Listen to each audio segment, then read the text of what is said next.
A veces es necesario hablar de cerca para mirarnos a los ojos, hablar con el corazón, para enfrentarnos al miedo y reflejarnos en el otro. Y nos damos cuenta de que podemos sentirnos vulnerables, pero al mismo tiempo podemos sentirnos protegidos. Compartimos cuando nos desconocemos y cuando nos hacen reconocer. Con cada historia, que un confidente se queda.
Hoy me desperté como una paloma entre las golondrinas y ya no soñé como quien contempla desde la vitrina.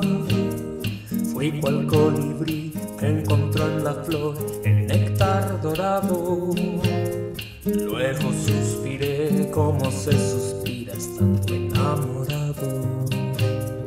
Luego suspiré como se suspira estando enamorado. Intenté abrazar cada instante para que no se escapara, pero el manantial siempre fluye aunque su río se secara. Luego comprendí que el mañana y el ayer son fantasía y me desprendí como la semilla de Santa María. Y me desprendí como la semilla de Santa María. Momento a momento vi mi vida pasar y como una película llegó a su final.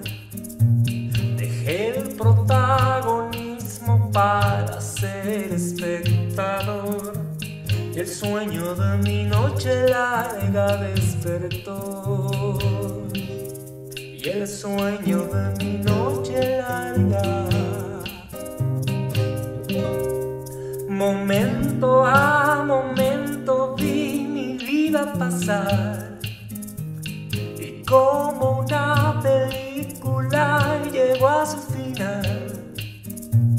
Dejé el protagonismo para ser espectador y el sueño de mi noche larga despertó. y el sueño de mi noche larga despertó.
Juntos transformemos Yucatán. Gobierno del Estado.